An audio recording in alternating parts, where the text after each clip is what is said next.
Praise the Lord. ஆண்டவராகிய இயேசு கிறிஸ்துவின் நாமத்தினாலே இந்த 99வது நாள் உங்களை சந்திப்பதிலே மிகவும் மகிழ்ச்சி அடைகிறேன். ஆண்டவருடைய பிள்ளைகளை ஆண்டவர் உங்களோடு கூட இருந்து அதிசயங்களை கர்த்தர் காண பண்ணுவாராக. வேதத்தில் ரூத்தை குறித்து வேதத்தில் வாசிக்கும்போது எனக்கு ரொம்ப ஆச்சரியமாக இருந்த ஒன்று என்னென்னா, அவங்க ஒரு அறிமுகமாகாத ஒரு இடத்துக்கு ஃபஸ்ட்டு போகிறாங்க.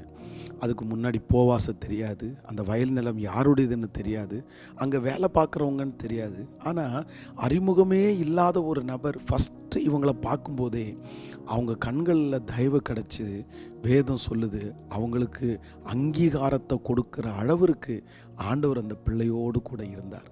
நான் நம்புகிறேன், இந்த சத்தத்தை கேட்குற உங்களுக்கு ஒரு அற்புதம் நடக்க போகுது.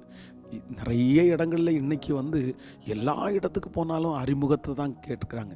எங்கேருந்து வந்தீங்க, உங்களுக்கு என்ன பின்னணி, என்ன படிச்சிருக்கிறீங்க, உங்களை எனக்கு தெரியாது.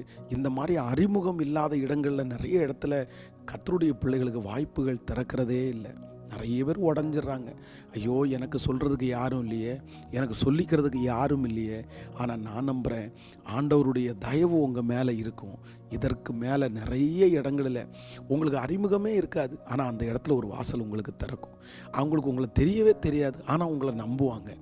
அது ஆண்டவர் உங்களோடு கூட இருக்கிறதுனால் அந்த காரியம் நிச்சயமாய் நடக்கும். ஆமேன்.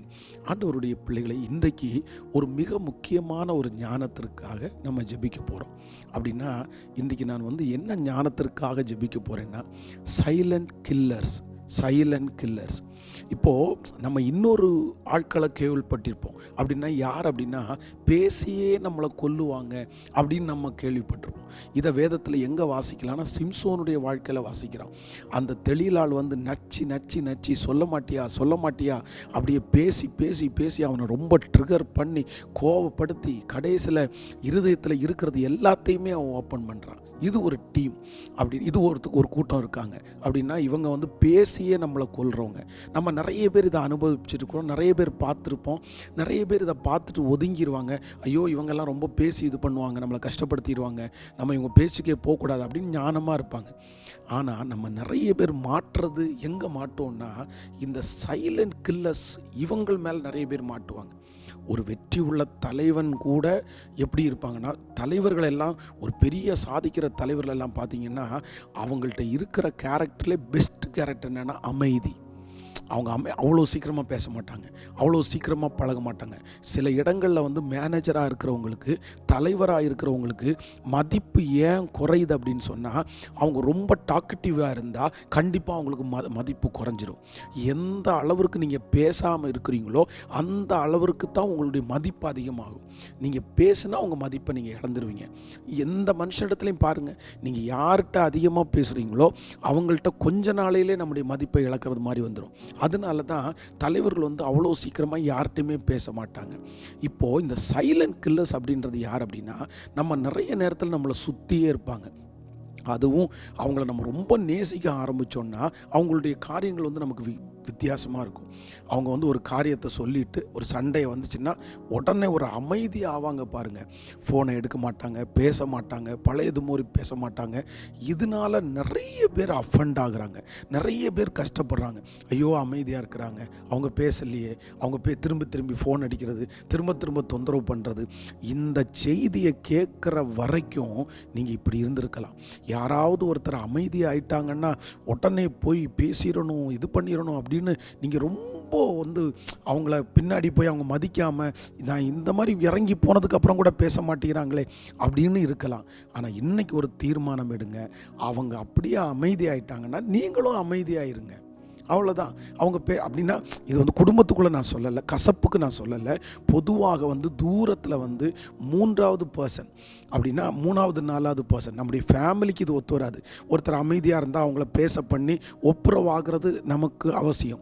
ஒப்புரவாகிறத குறித்து நான் பேசலை. கசப்பு இல்லாமல் நம்ம ஒப்புரவாக வேண்டியது நம்ம மேல் விழுந்த கடமை. ஆனால் என்ன அப்படின்னா, சிலரை நீங்கள் ஓவராக நேசிக்கும் போது, ஓவராக எதிர்பார்க்கும் போது அவங்க சைலண்டாக இருந்து உங்களை அழிச்சிடக்கூடாது. இன்னொருத்தருடைய அமைதி ஒரு நாளும் உங்களை அழிச்சிடக்கூடாது. இதில் ரொம்ப ஜாக்கிரதையாக இருங்க. அப்படி ஒருவேளை இன்னொருத்தருடைய அமைதி உங்களை நாளுக்கு நாள் கொன்னுட்டுருக்கு அப்படின்னு சொன்னால், நீங்கள் சைக்காலஜிக்கலாக கரெக்டான ஸ்டாமினாவில் நம்ம இல்லை. நம்ம ரொம்ப தரமாக நம்ம இல்லை. நம்ம அப்படின்னா நம்ம கீழே இறங்கணும். என்ன நீங்கள் ஒருவேளை மிஸ்டேக்கே பண்ணியிருந்தா கூட மன்னிக்கிறது தான் மனித இயல்பு. அவங்க பொறுக்கிறது தான். அவங்க ஒரு மன்னிச்சுட்டு நம்ம பேசணும். பட் அவங்க சைலண்டாக இருந்து நான் உனக்கு பனிஷ்மெண்ட் கொடுக்குறேன், உன்னுடைய சைலண்ட் எனக்கு பனிஷ்மெண்ட் தரும் அப்படின்னா அது ரொம்ப கஷ்டம். அதனால் இன்று இந்த ஞானத்தை வாங்கி, யார் உங்கள் வாழ்க்கையில் நீங்கள் ரொம்ப நேசிக்கிறவங்க திடீர்னு சைலண்ட் ஆகிட்டாங்களா, நீங்கள் ரொம்ப நம்பினவங்க திடீர்னு சைலண்ட் ஆகிட்டாங்களா, ஒரு 2 டைம் 3 டைம் நீங்கள் எதிர்பார்க்கலாம், பேசலாம். ஆனால் அவங்க ரொம்ப சைலண்ட் ஆகிட்டாங்கன்னா நீங்களும் சைலண்ட் ஆகிடுங்க. அவ்வளோதான். ஓகே, அவங்க என்னைக்கு வரணுமோ வரட்டும், என்னைக்கு பேசணுமோ அவங்க பேசட்டும், என்னைக்கு நம்மள்ட்ட ஐக்கியமாக இருக்கணுமோ. இது குடும்பத்துக்கு நான் சொல்லலை. ஒரு ஃபேமிலியில் ஒருத்தர் சைலண்டாக இருந்தால் நம்ம பேசி எப்படியாவது நம்ம கரெக்ட் பண்ண வேண்டியது நம்முடைய கடமை.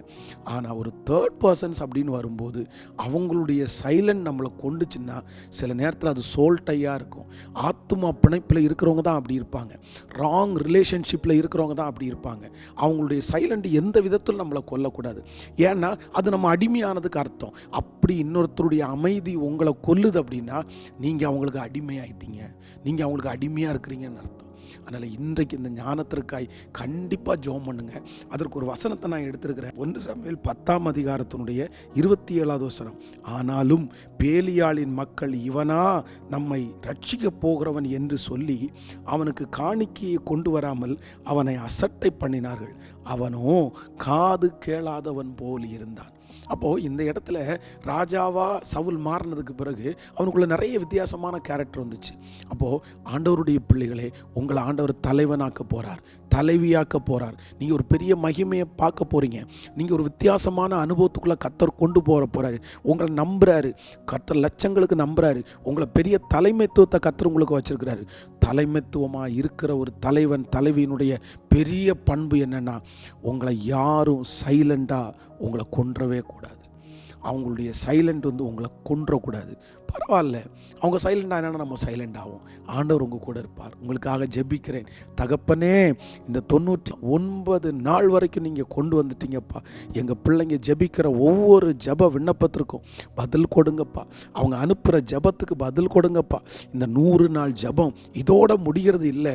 இந்த 100 நாளுடைய சாட்சி உங்கள் வருகை வரைக்கும் தொடரட்டும்ப்பா. உங்கள் பிள்ளைங்க என்னைக்கு அனுப்பியிருந்தாலும், 10 நாளைக்கு முன்னாடி அனுப்பியிருந்தாலும், இப்போ ஜெப குறிப்பு அனுப்பியிருந்தாலும், ஆண்டவர் கேட்டதற்கு ஒரு பதிலை கொடுப்பீராகப்பா. சாட்சியாக நிறுத்தும். இன்றைக்கு பிறந்த நாளை காண்கிற, திருமண நாளை காண்கிற உங்களுடைய பிள்ளைகளை ஆசீர்வதிக்கிறோம். நாளைக்கு ஃபைனல் டே. மாலையில் உங்கள் பிரசன்னம் கடந்து வரட்டும்ப்பா. நியூ இயர் சர்வீஸு ஆண்டவரே பெரிய வெற்றியாக இருக்கட்டும். அந்த கிரவுண்டு முழுக்க ஆத்துமாக்களால் நிரம்பட்டும். நீர் கூட இருங்க. இயேசுவின் மூலம் ஜெபம் எடுக்கிறோம் நல்ல பிதாவே, ஆமேன். God bless you. ஆண்டவர் உங்களை ஆசீர்வதிப்பார். நாளையோடு இந்த ஜெபம் நமக்கு 100 days முடிவடைய போகிறது. 25ஆம் தேதி கிறிஸ்மஸ் ஆராதனை 6 மணிக்கு, நியூ இயர் சர்வீஸ் 31ஆம் தேதி இரவு 9:30 மணிக்கு கிரவுண்டில் வச்சு நடக்குது. அதனால் முடிஞ்சவங்க எல்லாரும் கலந்து கொள்ளுங்க. ஆண்டவர் உங்களை ஆசீர்வதிப்பார். God bless you. Praise Lord, praise Lord.